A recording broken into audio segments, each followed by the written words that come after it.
Hi guys! As a person who loves to chase the sunset, may na-discover na naman akong bagong budget-friendly na resort dito sa Lian, Batangas.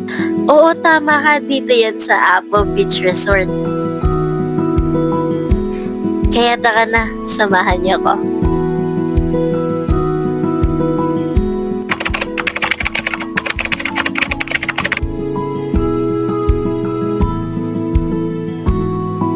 Naalala ko, may nagsasabi sa akin na bakit daw ako palaging nagte-thank you Lord sa post or sa notes ko sa IG.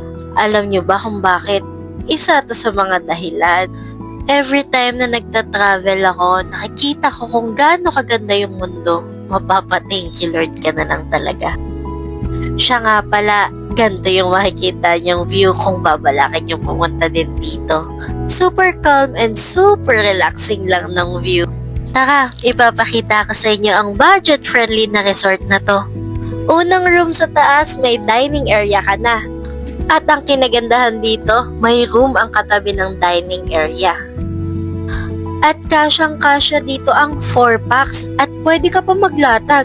May aircon pa yan ha. Apakaganda nga naman ng view kapag dito ang room na napili mo.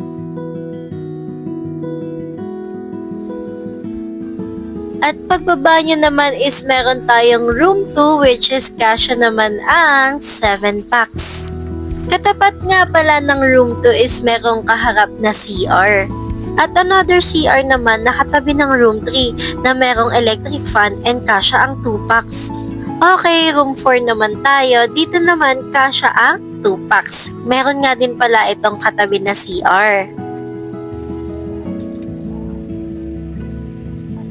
Ang kinagandahan din dito is pwede kayo magdala ng mga pets.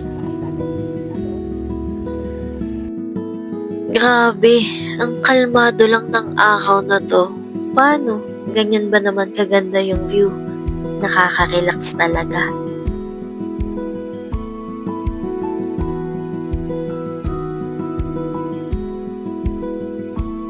Hay, kung makikita nyo lang kung gaano kaganda yung sunset dito. Napaka-perfect ng moment ko. Siya nga pala, meron din ditong mga utensils. Also, pwedeng-pwede mag-ihaw. Napaka-fresh ng mga iniihaw namin ngayong umaga. Alam nyo ba guys, napaka-perfect din mag-boodle fight dito sa resort na to. Okay, ready na ang boodle fight. O, diba? Ang perfect. Siyempre, magpapasalamat muna tayo bago tayo kumain. Takaw yarn. Nakikita nyo naman kung gaano kahaba yung table. Tamang-tama kung gusto nyo mag-boodle fight sa resort na to. At may nakita pa kaming mga cute na turtle. Alam nyo ba, kakapanganak lang ng nanay nila. Parang mga laruan lang. Pero mga newborn yan. Napakalinis ng tubig dito. Mas malinis pa ata sa'yo. Malinis oh.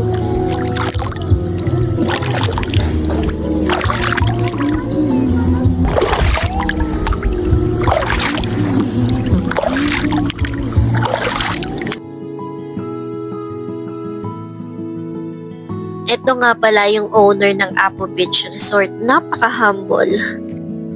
Aura muna bago lumubog ang araw.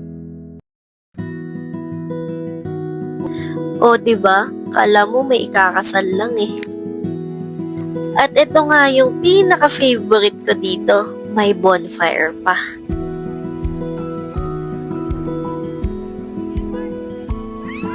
Pwedeng-pwede dalhin ang buong pamilya. Ayun lang guys, so don't forget to follow Apo Beach Resort Facebook page and also my social media accounts. Ayun lang guys, maraming salamat sa panonood!